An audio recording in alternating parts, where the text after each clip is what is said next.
여러분 안녕하세요. 길고 길었던 사순절을 다 지나보내고 마침내 부활절을 맞이했습니다. 오늘 2024년 부활절을 맞아서 폭력과 죽음의 세력을 이기시고 부활하신 우리 주 예수 그리스도의 은혜와 평화가 이 부활절을 축하하기 위해 모인 우리와 우리 모임 가운데 충만하기를 빕니다. 이 부활절은 기독교의 생일이라고 할 수 있습니다. 만약 부활이 없었다면 기독교가 탄생하지 못할 것이었기 때문입니다. 그래서 부활절은 기독교 역사에서 가장 먼저 제정된 명절이고요. 그리고 기독교의 가장 큰 명절이기도 합니다. 그래서 우리 그리스도인들은 부활을 믿습니다. 아니, 정확하게 말하면 믿는다고 고백하도록 강요를 받습니다. 일반 교회에서는 주일 예배 때마다 사도신경을 외우는데요. 사도신경을 예배 때 외우지 않는 교회는 이단이다, 이렇게 얘기하는 교회도 있습니다.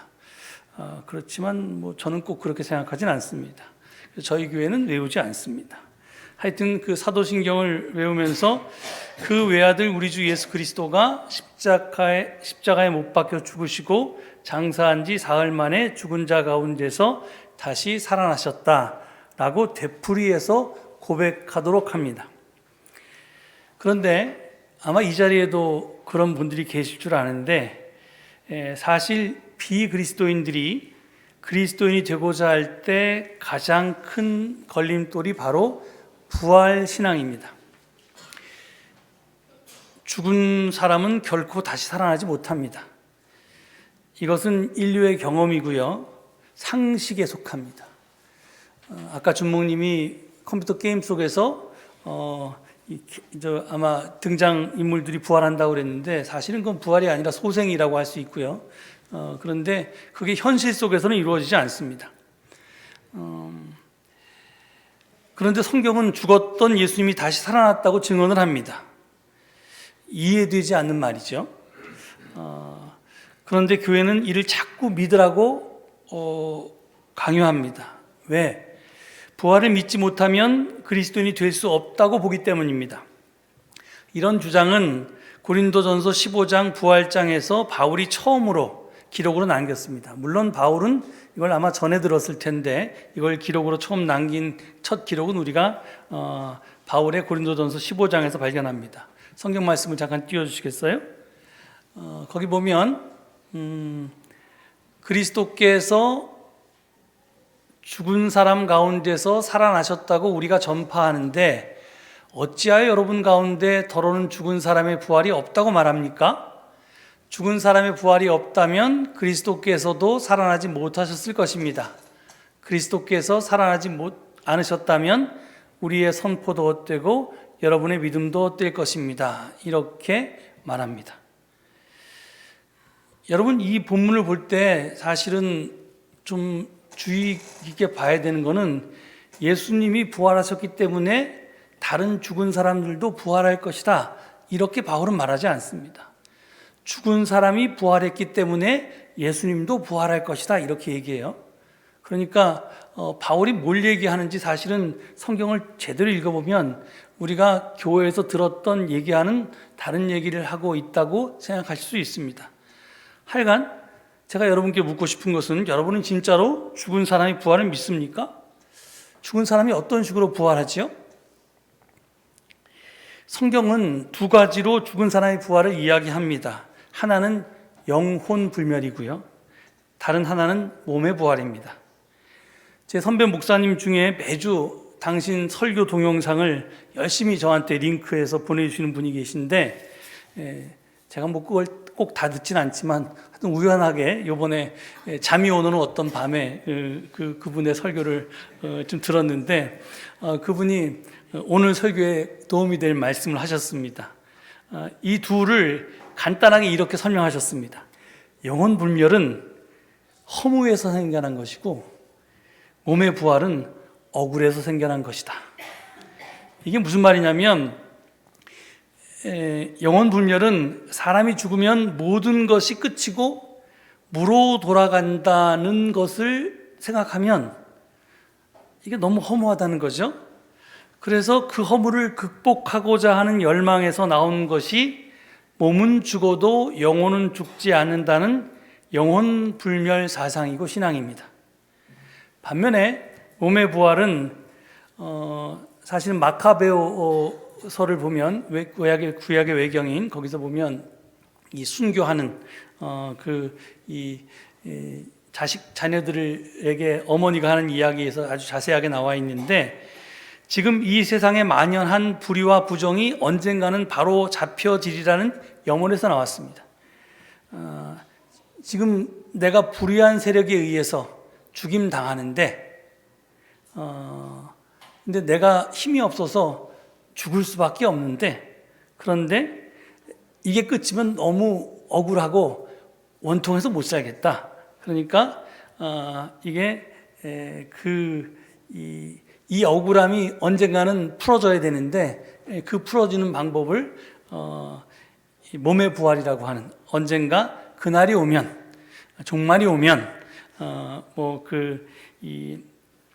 이 억울하게 죽어간 사람들이 다시 살아갈 것이다. 몸으로 살아날 것이다. 이게 몸의 부활입니다.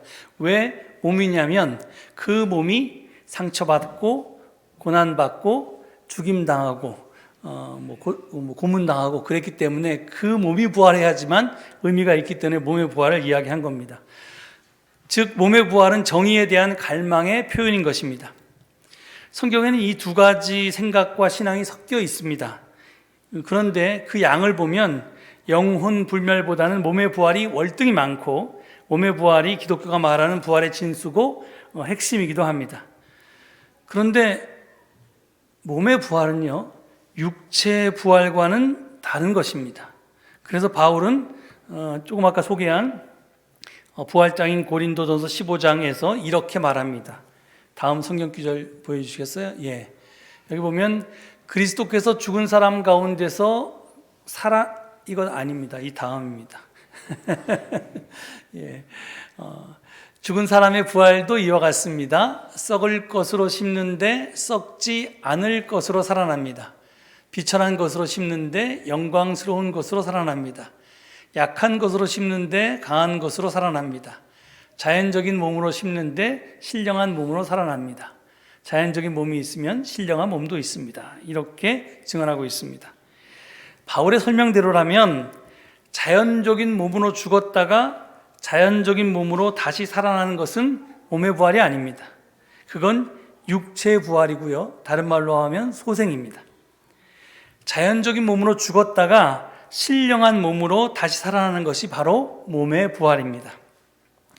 그렇다면 자연적인 몸으로 죽었다가 신령한 몸으로 다시 살아나는 것이 도대체 뭘까요? 오늘 본문 말씀인 마태복음 28장도 언뜻 보면 육체의 부활을 증언하고 있는 것처럼 보입니다. 하지만 사실은 몸의 부활을 증언하고 있습니다. 그 이유를 설명하자면 좀 긴데요. 하여튼 제가 간단하게 말씀드리면, 지금 여기서 사용된 바울이 부활장인 고린도전서 15장에서 몸의 부활을 논증하기 위해서 사용했던 특별한 용어들, 네크로스란 단어나 에게이로란 단어, 이런 것들이 고린도서 15장에 등장하는 단어들인데, 이것이 지금 마태복음에도 고스란히 쓰입니다. 반복적으로.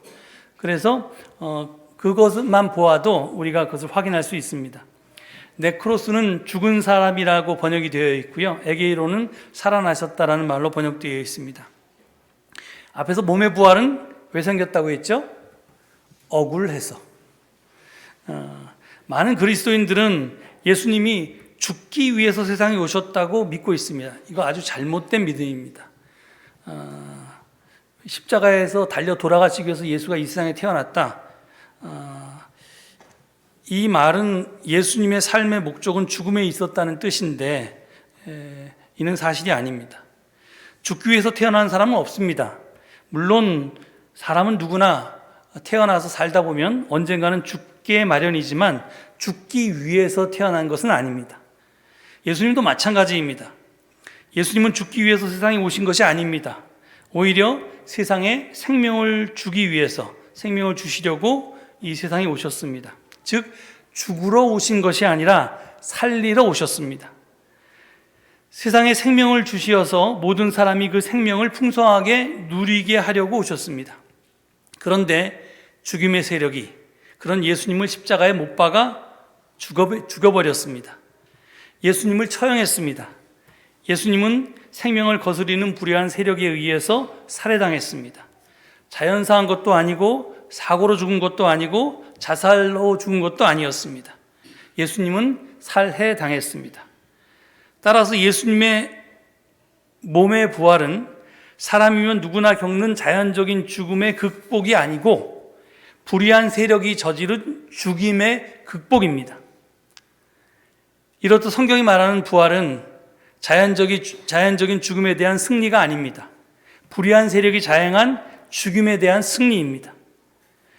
불의한 세력은 예수님을 십자가에 못 박아 죽임으로써 자기들이 결정적으로 승리했다고 믿었습니다. 하지만 하나님은 그렇게 죽임당한 예수님을 일으켜서 세움으로써 죽임에 대한 승리를 이루셨습니다. 부활을 믿는다는 것은 이런 하나님을 믿는 것입니다. 분명히 말씀드립니다. 예수님의 부활을 믿는다는 것은 단순히 생물학적인 생명이 다시 살아났음을 믿는다는 말이 아닙니다. 아까도 말씀드렸지만 죽은 사람 살아나지 않습니다. 아무리 기도해도 살아나지 않습니다. 그러니까 그거는 예수님도 사람으로 태어나셨기 때문에 예외가 될 수는 없습니다. 그런데 그 부활을 고백한다라고 하는 것은 그런 말이 아니라 이 악한 세상이 그 선량한 사람을, 법이 없어도 살 수 있는 정의로운 사람을, 사랑의 사람을 그렇게 무도하게 죽였을 때 그 세상이 계속되지 않고 그 세상이 뒤집어질 수 있다라고 하는 것을 이야기하는 겁니다. 예수님으로 인해서 새로운 세계 곧 하나님 나라가 열려졌음을 믿는 것입니다. 예수님으로 인해서 하나님의 세상에 대한 그 대청소, 악의 대청소가 본격적으로 시작되었음을 믿는 것입니다. 부활은 이런 하나님을 믿고 이런 하나님 편에 서는 것입니다. 우리가 복음서의 부활절 이야기를 읽을 때 꼭 기억해야 할 것이 있습니다. 그것은 바울 서신이 먼저 기록되었다는 것입니다. 지금 우리가 연대별로 신약 성경을 통독하고 있습니다. 그래서 제일 먼저 데살로니가 전서를 읽었고 갈라디아서를 읽었고 세 번째 읽은 성경이 바로 고린도 전서입니다. 이게 50년대에 쓰여졌습니다. 50년대 초반에. 그런데 마태복음은, 오늘 우리가 본문으로 택한 마태복음은 아무리 빨라야 80년대에 쓰여졌습니다. 그러니까 약 30년의 시차가 납니다. 당연히 마태복음의 저자는 고린도전서를 읽어보았고 아마 그 내용도 잘 알고 있을 것입니다. 그러니까 바울이 고린도전서 15장 부활장에서 무엇을 얘기했는지 너무나 잘 알고 있었을 것입니다. 그러니까 이걸 전제하고 사실 마태복음 이야기를 들어봐야지 제대로 들린다는 겁니다. 바울은 죽은 자의 부활을 말합니다. 그런데 바울이 말한 죽은 자는 목숨이 끊어진 자를 뜻하지 않습니다. 목숨이 붙어 있되 죽은 자를 이야기합니다. 즉 살아있으되 죽은 거나 마찬가지인 사람들을 가리킵니다. 오늘 본문 4절을 보면요, 무덤을 지키던 사람들은 천사를 보고 두려워서 떨었고 죽은 사람처럼 되었다라고 증언합니다. 여기 죽은 사람처럼 되었다 할 때 그 죽은 사람이 네크로스라고 하는 단어고 죽은 자의 부활할 때 그 죽은에 해당되는 단어입니다. 여기서 보면 지금 마태복음에 멀쩡히 살아있잖아요, 병자들이. 그런데 죽은 사람처럼 되었다 이렇게 얘기합니다. 여기서 그런 사람들이, 산 사람이 죽은 사람처럼 된 건 두려움 때문에 그랬습니다. 그런데 고린도전서 15장에서 바울은 죄가 산 사람을 죽은 사람으로 만든다고 그렇게 말합니다. 죄, 즉 세상죄, 악에 사로잡혀서 사는 사람들은 바울의 표현에 따르면 자연적인 몸, 육체적인 몸을 가지고 사는 사람들입니다. 그런 사람이 죽어서 영적인 몸으로 다시 살아나는 것이 바로 부활입니다.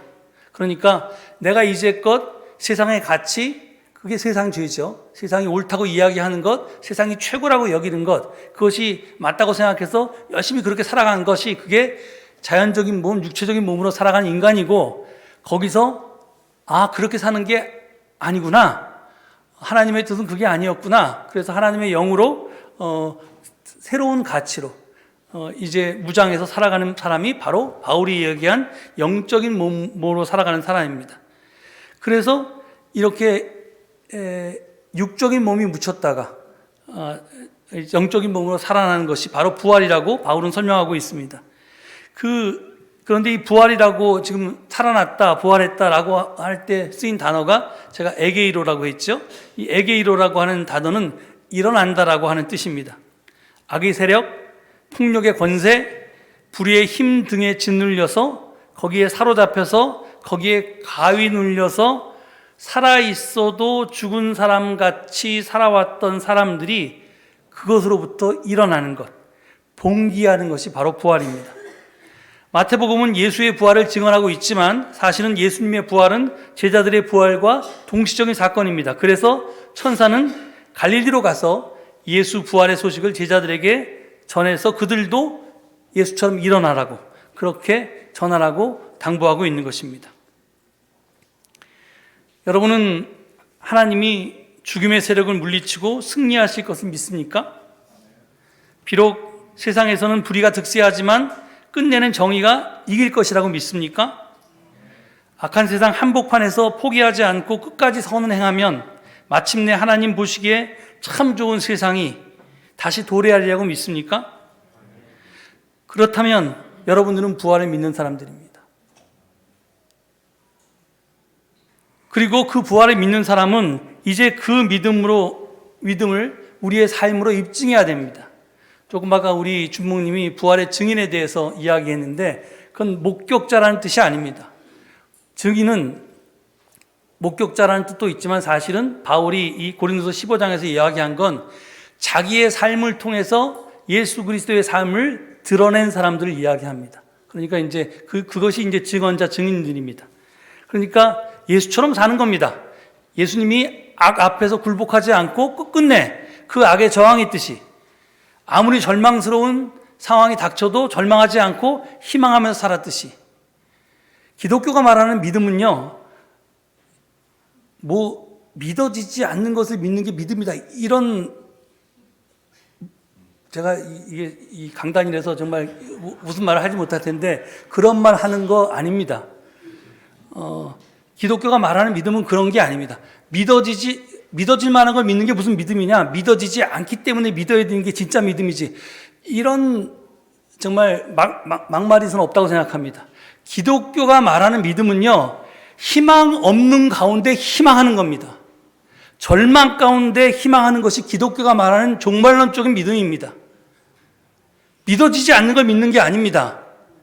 희망할 수 없어서 도저히 버텨낼 수 없을 때라도, 그래서 정말 절망적인 깜깜하지만 그 속에서도 이 어둠이 영원하지는 않을 거라고, 이 절망 가운데서 희망하는 것이 기독교가 말하는 믿음입니다.